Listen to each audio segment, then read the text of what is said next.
Mình đừng lại gần, bà Hạnh nói, giọng run rẩy đến nghẹt thở. Chúng ta không được phép như thế này. Nhưng mình không thể rời mắt khỏi người phụ nữ đang yếu đuối đến tuyệt vọng ấy, người vừa là mẹ vợ, vừa là thứ cảm xúc cấm kỵ nhất mà anh từng trải qua.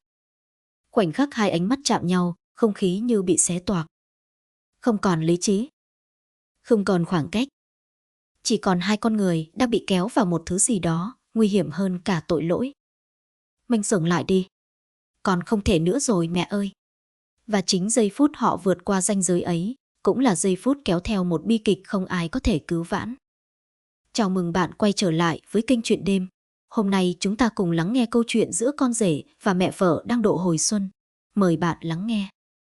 Bà Hạnh bước sang tuổi 48, cái tuổi mà người phụ nữ vừa chạm ngưỡng hồi xuân, vừa đủ từng trải để sâu sắc, lại vừa đủ để khiến người khác phải ngoái nhìn.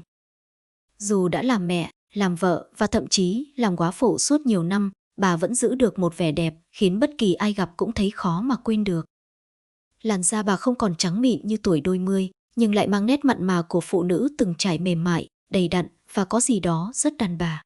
Dáng người bà thon thả đúng kiểu phụ nữ biết chăm sóc bản thân, vòng eo nhỏ, vai mềm, dáng đứng tự nhiên nhưng quyến rũ.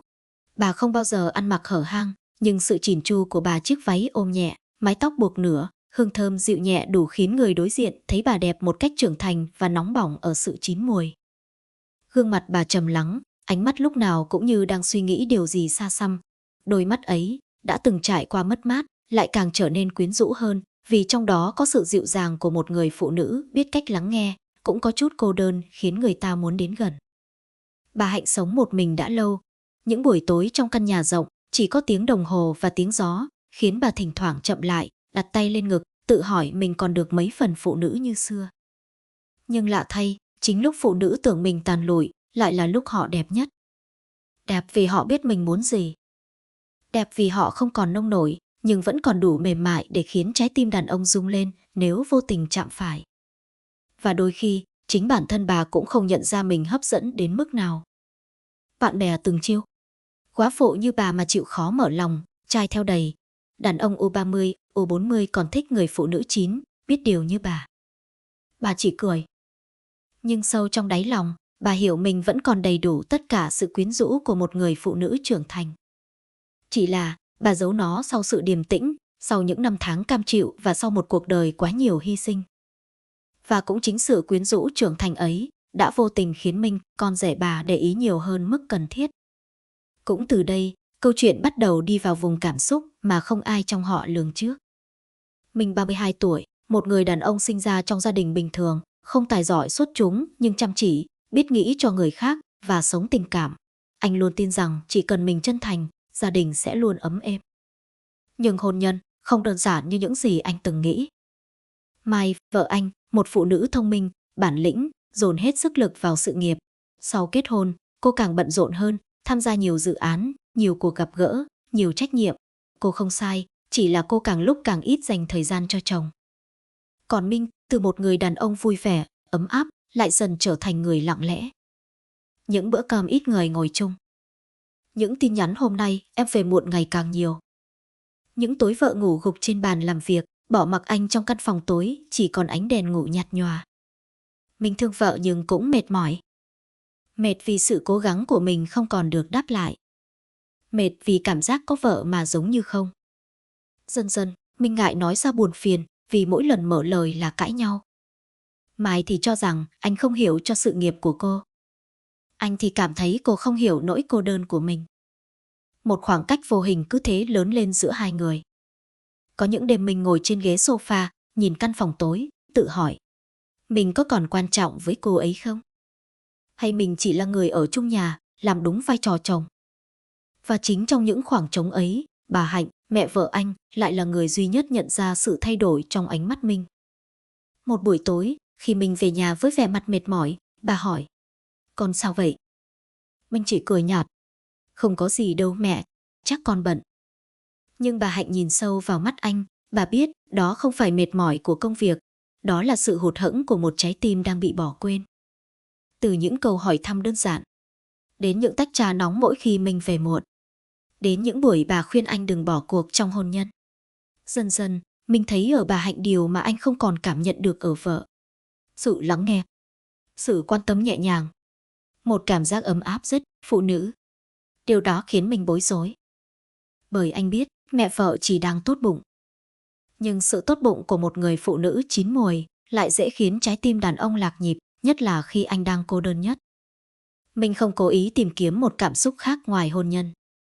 Nhưng anh lại không thể phủ nhận rằng mỗi khi nói chuyện với bà Hạnh, anh cảm thấy được nhìn thấy, được thấu hiểu, thứ mà anh đã mất quá lâu trong cuộc hôn nhân này.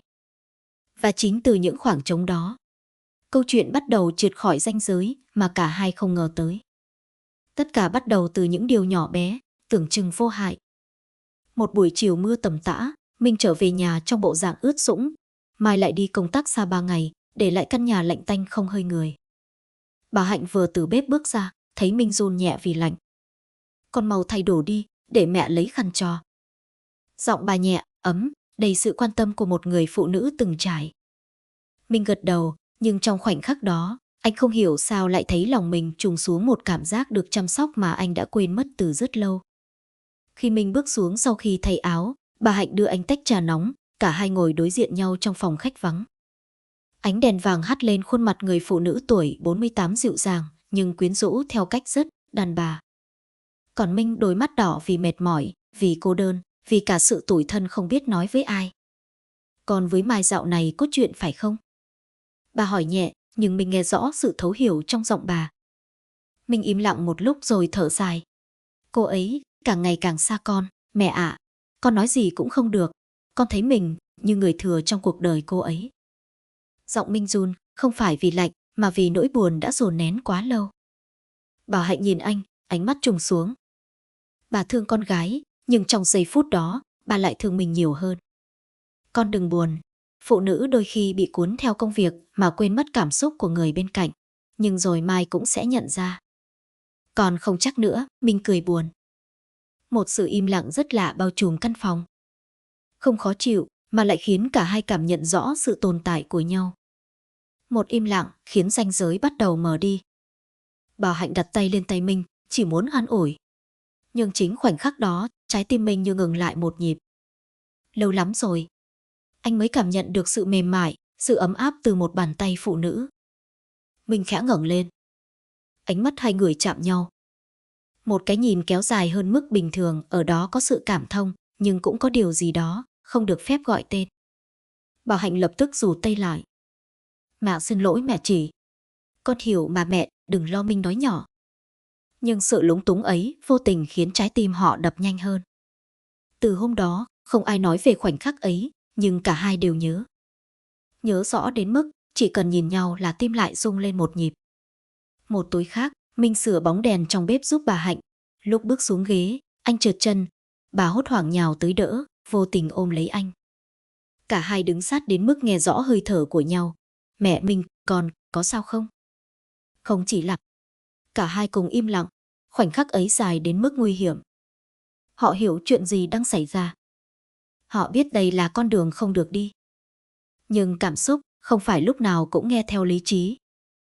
Và cũng từ những khoảnh khắc chạm nhẹ, những cái nhìn quá lâu, những đêm trò chuyện thay cho mai. Một điều vượt ngoài kiểm soát đã nhen nhóm trong tim họ. Họ không cố ý. Họ không muốn phản bội ai. Nhưng cô đơn luôn biết cách tìm đến những trái tim cần nhau nhất. Đó chính là điểm bắt đầu của bi kịch. Tối hôm đó, trời nổi gió mạnh. Những tán cây trước cửa nhà bà Hạnh pha vào nhau, tạo nên những tiếng rì rầm như báo trước điều gì đó khó lường. Minh ghé nhà mẹ vợ vì mai lại báo về trễ. Một tin nhắn ngắn ngủi. Em họp đến khuya, anh ăn trước nhé. Minh nhìn dòng chữ ấy mà lòng trống rỗng. Anh không giận, chỉ là cảm giác quen thuộc ấy lại quay về một mình. Bà Hạnh mở cửa, thấy ánh mắt Minh buồn lặng, bà chỉ nhẹ nhàng nói. Vào nhà đi con, để mẹ nấu gì nóng cho ăn. Cả buổi tối hôm ấy, Minh không nói nhiều, bà Hạnh cũng không hỏi nhiều. Nhưng thỉnh thoảng, bà nhìn thấy sự mệt mỏi, rưng rưng trong ánh mắt anh, còn Minh thì cảm nhận rõ vẻ dịu dàng ấm áp từ người phụ nữ trước mặt. Sau bữa ăn, điện bất ngờ chập, rồi toàn bộ căn nhà tối đen. Bà Hạnh hơi sợ bóng tối. Mình bật đèn pin, tiến đến bên bà. Mẹ không sao chứ? Mẹ chỉ hơi sợ tiếng động mạnh. Mình đưa tay chạm nhẹ vào cánh tay bà, một động tác chỉ để trấn an.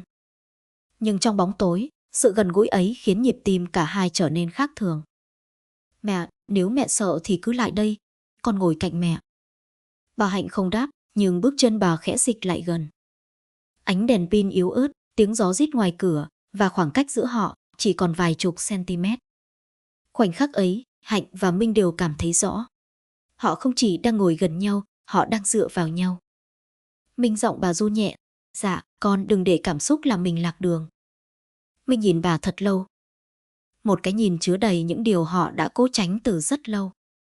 Mẹ nghĩ con không cố gắng sao? Mẹ biết con tốt, rất tốt, bà nói mà mắt ánh lên sự đau lòng. Nhưng chúng ta đều có ranh giới. Minh nén tiếng thở dài. Con biết, nhưng mẹ đã là người duy nhất hiểu con lúc này. Sự thật ấy khiến căn phòng càng thêm nặng nề. Bên ngoài, sấm nổ một tiếng lớn. Bà giật mình, theo phản xạ, bà chạm vào tay Minh.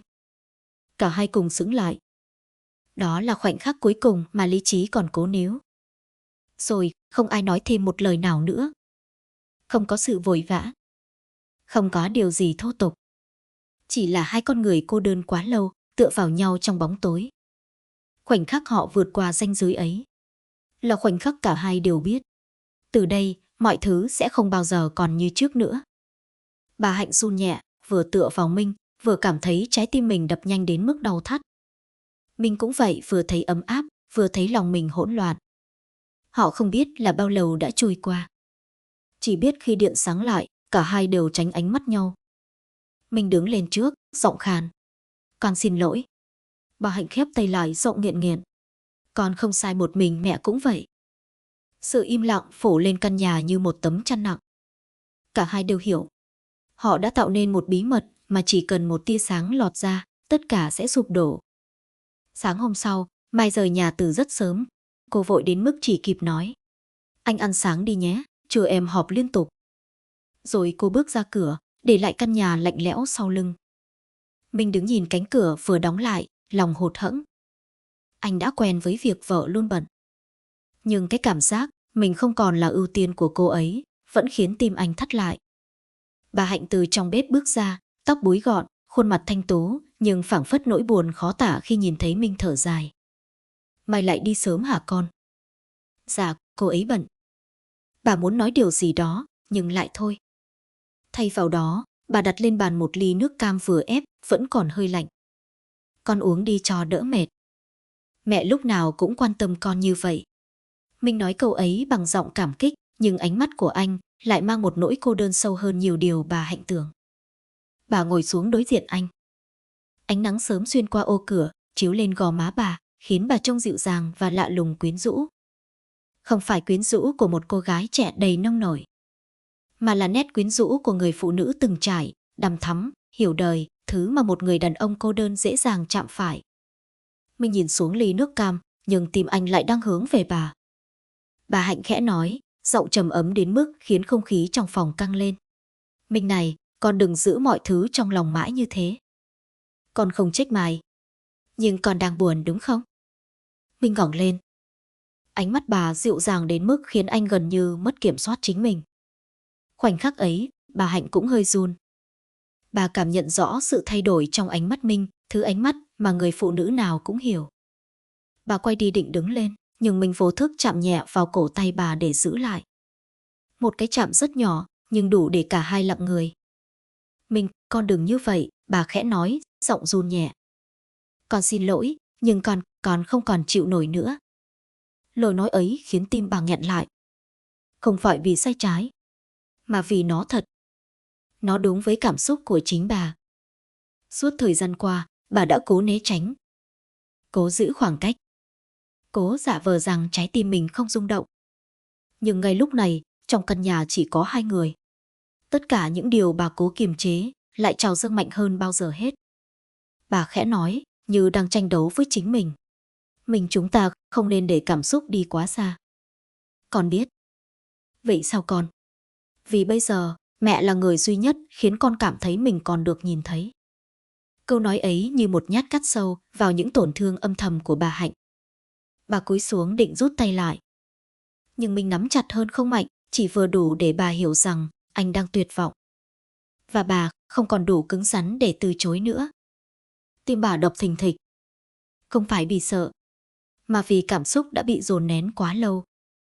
Họ nhìn nhau, như hai người đang cố tìm lý trí trong một căn phòng không còn chỗ cho lý trí nữa. Không ai nói, không ai chạm thêm.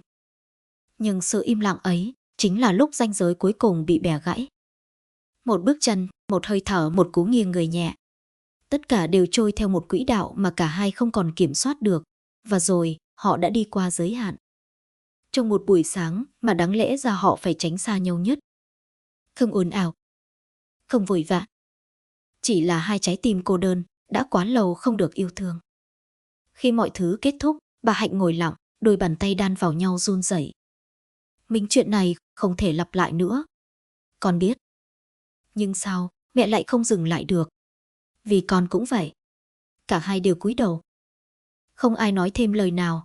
Họ hiểu, giây phút ấy sẽ trở thành vết nứt lớn nhất trong cuộc đời của cả ba người. Buổi trưa hôm ấy, trời âm u như thể biết trước những điều tội lỗi đang trực đổ xuống mái nhà nhỏ của gia đình Minh và Mai. Cả buổi sáng sau khi Mai rời đi, mình gần như không tập trung được vào bất cứ việc gì.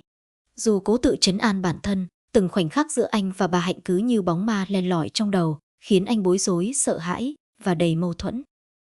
Trong gian phòng bếp yên ắng, bà Hạnh ngồi bên cạnh cửa sổ. Ánh sáng đổ nghiêng lên gương mặt bà đẹp nhưng chất chứa nặng nề.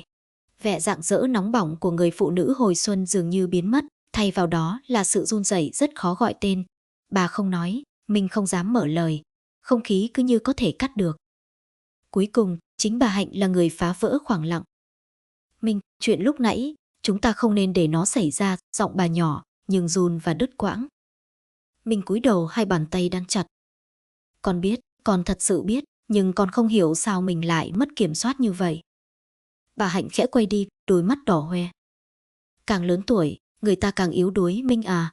Mạnh mẽ bao nhiêu năm, cuối cùng lại thua chính cảm xúc của mình. Nhưng nếu Mai biết, con bé sẽ đau lắm. Chỉ một câu ấy thôi khiến Minh như rơi xuống vực sâu. Anh yêu Mai, thật sự yêu. Nhưng khoảnh khắc sai lầm ấy đang kéo cuộc hôn nhân của anh đến mép đổ vỡ.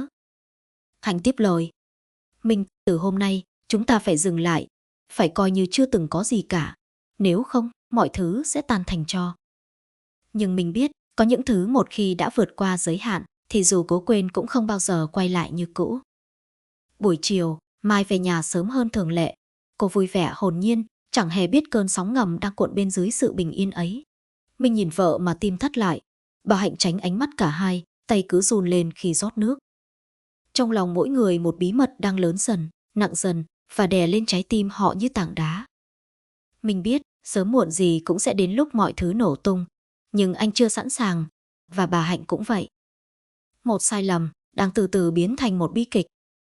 Ngày định mệnh ấy đến nhanh hơn cả Minh và bà Hạnh tưởng. Buổi tối hôm đó, Mai về nhà trong trạng thái mệt mỏi, nhưng ánh mắt lại có chút gì lạ. Cô ít nói hơn mọi ngày, ít cười hơn, và thường xuyên nhìn Minh với ánh mắt khó giải thích. Mình thấy bất an, nhưng không dám hỏi. Cho đến khi Mai cất tiếng. Minh, anh rảnh không? Em muốn nói chuyện.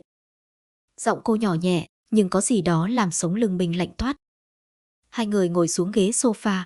Căn nhà im lặng đến mức nghe rõ tiếng kim đồng hồ chạy. Mai chậm rãi mở điện thoại, mở một đoạn ghi âm, đặt lên bàn rồi nhìn Minh.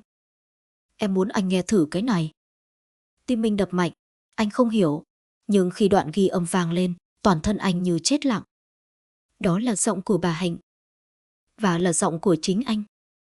Là những câu nói nghẹn ngào lúc hai người vừa vượt quá giới hạn, những lời xin lỗi, những câu thở dài đầy tội lỗi, được thu lại một cách rõ ràng. Minh bàng hoàng. Bà Hạnh từ trong bếp nghe tiếng cũng tái mét, bước ra gần như không đứng vững. Mai nhìn hai người, đôi mắt đỏ hoe nhưng không khóc. Em không muốn tin, nhưng mẹ và anh giải thích đi. Giọng cô không giận dữ. Đó mới là điều khiến Minh sợ nhất. Sự bình tĩnh của người bị tổn thương sâu đến mức không còn sức để nổi giận. Bà Hạnh run rẩy, phải vịn vào thành bàn. Mai, con nghe mẹ nói, chuyện đó là một sai lầm, là lỗi của mẹ yếu lòng mẹ. Mai cắt lời. Mẹ không cần nhận hết lỗi, con không còn nhỏ. Con biết chuyện như vậy không thể do một người. Cô quay sang Minh. Anh nói gì đi. Minh không còn trốn được nữa. Tất cả lý do sợ hãi, biện minh đều trở nên nhỏ bé trước ánh mắt tuyệt vọng của Mai. Anh cúi đầu. Anh xin lỗi, anh không biết chuyện đó lại xảy ra, anh đã cố dừng lại, nhưng anh vẫn làm. Mai nói tiếp, giọng vỡ ra nhưng kiềm lại, anh phản bội em với chính mẹ em. Câu nói như nhát dao cắm vào cả ba người. Không khí đặc quánh. Không ai dám thở mạnh. Mọi thứ như sụp đổ theo từng giây trôi qua. Bà Hạnh bật khóc. Mai, mẹ sai rồi, con đánh mẹ, con mắng mẹ cũng được. Nhưng xin con, đừng bỏ Minh. Tất cả là do mẹ. Không. Mai đứng dậy, hai tay run như muốn gãy.